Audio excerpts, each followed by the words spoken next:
So earlier this week, Oklahoma State Representative Dan Fisher proposed a bill that would make teaching AP US history in Oklahoma illegal.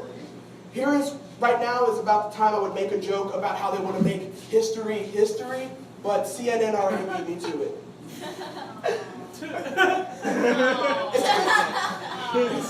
It's kind of comforting, you know, because it's like, if this whole talk show thing doesn't work out, which by this point I think you can agree it's not.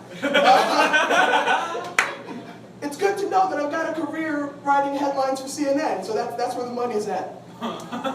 So what is it about AP US history, or APUSH as the cool kids call it? What is it that makes it so illegal? Well, as Fisher puts it, in essence, we have a new emphasis on what is bad about America. The new framework trains an emphasis on America's founding principles of constitutional government in favor of robust analyses of gender and racial oppression and classlessness and ethnicity and the lives of marginalized people, where the emphasis on instruction is of America as a nation of oppressors and exploiters. So, the truth. Oklahoma, look, you're not a high school senior. It does not make you look cool if you cut a class. You have actual problems with your state's education right now that you can fix. For example, how your teacher's salary is well below the national average. Or how out of all of the states, your education is ranked 48th in the nation. See, we can get on your case about that here, because myself and all of the writers at Lake Fear are products of the North Carolina public school system, where we are sitting mighty at a high 34th in the nation. We're 34! We're 34! We're 34! We would be ranked higher, but our teacher salaries are way too low. So Oklahoma, to be fair, if you'll excuse me, I'm going to stop talking to you for a second so I can talk to my state real quick.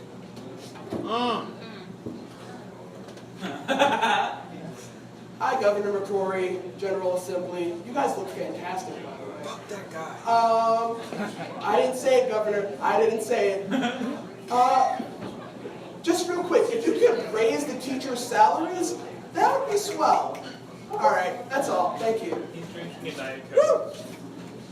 So, Oklahoma, look, America loves you. We love you so much that in 1803, we bought you in the Louisiana port purchase for $15 million. That's a lot of money in 1803.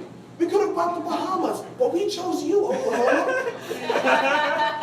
Should have got the Bahamas. Yes. We should have.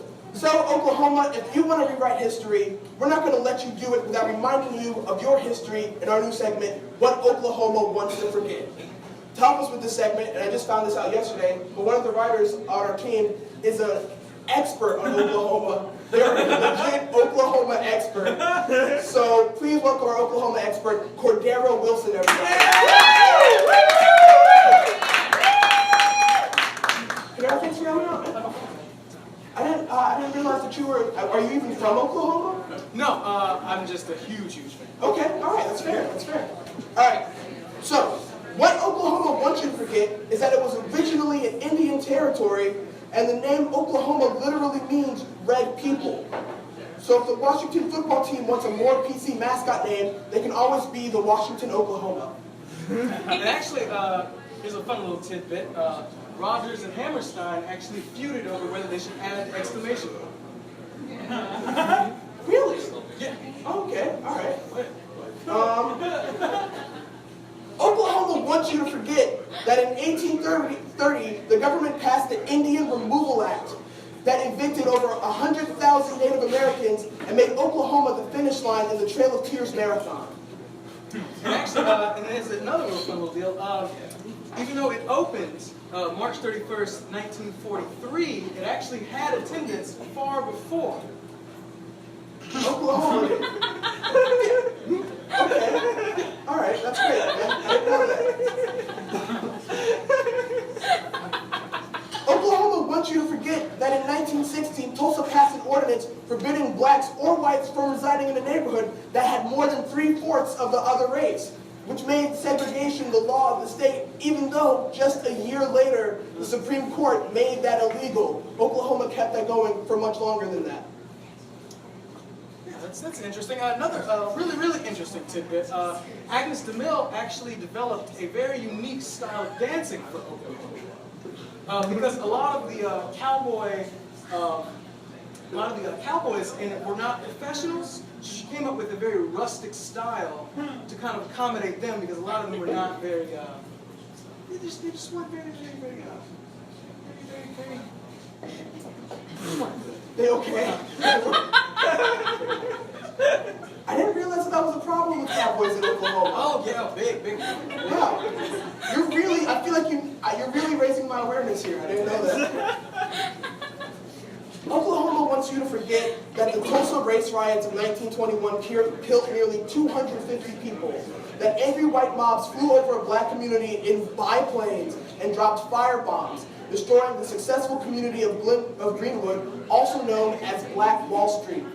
Easily the worst thing that has happened to any Wall Street. A close second is Wall Street 2, Money Never Sleeps. Yeah, that was bad. It's a lot. Did you know that Hugh Jackman actually starred in the 1999 made-for-TV movie? It was actually considered one of his breakout roles. Made-for-TV movie? Cordero, of Oklahoma? Cordero, you realize we're talking about Oklahoma, the state, right? Oh, I mean, Oklahoma is a state of mind. It's I mean, you can't just let it go. No, it's literally a state in the Union. Wait, you're telling me it's a state? Yeah, Cordero. Like, in the U.S.? In the U.S. There's a state full of people reenacting Oklahoma over and over. Cordero Wilson, everybody. Oklahoma.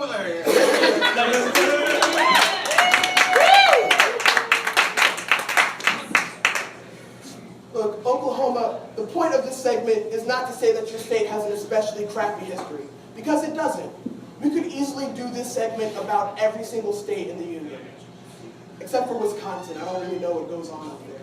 But the point is, you can't erase the worst parts of our history, because the worst parts of our history is what makes the best parts even better. If we pay attention to the worst parts that have happened in our country's history, that's what makes the progress seem that much better. If we don't teach slavery, how are we supposed to see the significance in Obama's election? If we don't teach Jim Crow, then how am I supposed to know how awesome it is to walk down the streets of Wilmington, North Carolina, holding hands publicly with my white girlfriend without catching the anger of any white men? Woo! It's 2015. I catch the anger of black women. But that's a different issue.